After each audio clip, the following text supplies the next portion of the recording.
Hey guys, so I got the Mirena inserted today and I'm just going to talk a little bit about it and how my experience went and how I'm feeling about it now that it's been inserted for about, 11, 12, 1, 2, 3, 4. It's been 5 hours since I had it inserted, and the symptoms that I'm feeling right now, I'm no longer feeling cramping. I felt cramping for the first 1 to 2 hours after she inserted the Mirena. It was really bad for the first hour. Not really bad, I'm not going to scare you guys. But it was slightly uncomfortable. It wasn't very pleasant. I mean, it was as if regular cramping. I would say it was mild. It wasn't very low and it wasn't extreme. It was mild cramping. And I felt that for the first hour. And then for the second hour, it was really light cramping. It wasn't that bad. Not to the point where I was like, oh, I need a Motrin. It wasn't that bad. And by the time I got home, I was perfectly great. I was fine. And my baby is sleeping, really. Look at her. She's so precious. Any hoodles. When I went into the doctor's office, I was scared out of my mind, like out of my wit. I was petrified that it was going to hurt. I do not like pain. I don't think anyone really does. I'm not a fan of pain, and I can't really hold up to pain very well, which is probably why I got an epidural. Now, I originally went in and I wanted to get the Paragard. And the difference between the Mirena and the Paragard, which I hope I'm saying this right, I'm going to sound totally ridiculous if I'm not, but please excuse me. The differences between the Paragard and the Mirena are, one, the Paragard is made out of copper. It's a copper IUD versus the Mirena, which is plastic. And basically the differences are the copper one doesn't have any hormones in it. It does not release the hormone that Mirena does. It allows you to have your period naturally. In the Mirena, sometimes you can have your period and it would be rather light, or sometimes it goes away completely. So with the Paragard, it's not gonna go away. In fact, it might even get heavier in some cases. So I was really going for the Paragard. I wasn't very fond of the fact that it was going to be a heavier period. I mean, I suffer from heavy periods already, and I really didn't want my monthly visitor to be even worse than I already have it. That would suck majorly. So I was going to ask questions a lot about the Paragard. But I was persuaded into getting the Mirena because the only reason I was going to be on the Paragard was because I felt rather, now my feelings are different because I was better informed, but I felt that you needed your period every month. I mean, your period is a natural thing. It comes every month on its own, so I figured if something was to stop it from coming, that, I don't know, I felt as if the period cleanses out your body. It cleans you out, and that you needed it. It was a necessary part of life. It is a necessary part of life, but my doctor explained to me that there is no medical reason for you to be on your period, and that came to me as a shock. I mean, my doctor wouldn't lie to me. So yeah, she explained to me that if there is something medically blocking your period, such as an IUD or any sort of birth control, that you do not need your period. You're medically, you don't need it. So that, I don't say no more. I was extremely happy at that fact, so I was like, forget it, let's go on the IUD. The Mirena. I'm not a fan of periods. I don't think any woman is. So I was like, no, I'd rather just go on the Mirena then. And so she started talking to me about the Mirena and how it works and all that stuff. And I was really, really happy about it. I mean, I did all my research on the Paragard. I did not do any real research on the Mirena because I wasn't going to go in for the Mirena. The only research that I knew was that the Mirena is in for a whole ton of lawsuits, which scared me. I also asked her questions about the scares of the infertility kind of thing that's been going around, and everyone's been saying that the Mirena can cause you to be infertile, and I don't want that. I mean, I just want to not have babies for the next 3 to 4 years, and then I want to take it out and try again for maybe a baby boy.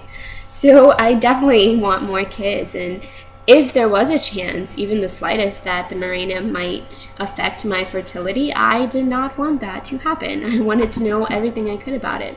So she did explain to me that the only reason that your fertility would be in danger is if you got pregnant while on the Mirena, which the chances of you getting pregnant while on the Mirena are almost slim to nothing. It does happen, it's not impossible. No birth control is 100% effective. If you do get pregnant while you're on the Mirena, there is almost a humongous chance that there's almost a 100% chance that you will have a miscarriage, even if the Mirena is removed.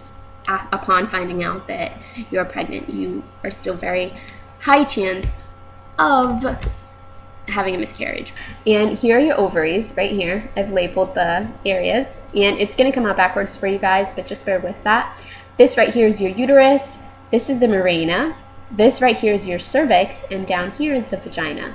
And the two little strings that you see coming out right here that I drew are the strings that come out of the Mirena. Now, the Mirena sits all the way inside your cervix, and it sits right near your uterus, and it blocks the ovaries here, as you can see, so that when the sperm travels, they do not go there, producing a baby. And what the Mirena also does is it builds up your cervical mucus, which is the icky stuff that you'll see on your panties sometimes or when you wipe. And what that cervical mucus does is it also blocks the sperm from coming through. But if it does come through, don't worry, you're still going to be protected because of the Mirena wings. Anyways, besides that, the strings that come out of the Mirena are there for purposes of you, so that you can check that the Mirena is still there every once in a while, because sometimes your uterus will actually, your cervix rather, will actually push out the Mirena on its own, because of course the Mirena is not naturally supposed to be there. Your body's not stupid. So there are some rare cases that it does push it out on its own. And so you're going to want to check that the Mirena is still there, and that is what the strings are for. Also, the strings are going to be at least 3 centimeters hanging out of your cervix so that it's easier for you to touch. But if for any reason your partner can feel the strings, you can always go into the OB and you can tell her that your partner is feeling the strings, and she'll cut them a little bit shorter. But you're always going to be able to feel them regardless. You want to be able to feel those strings in there with your fingers, of course, so that you know that the Mirena is still inserted within you. Anyways, I hope that you guys could kind of get the picture. Get the picture, see what I did there? Hope you can get the picture of what I was trying to explain. That was the only way I figured that you guys would like kind of understand how the Mirena works and stuff. And of course, if you mommies already have the Mirena inserted inside, you already know how it works. But this is just for viewers who have curiosities about the Mirena and all that stuff. So I hope I cleared them. And so far, my symptoms are little to none. I do have some spotting. I think I already said that, but I do have some spotting, and my cramping has stopped completely.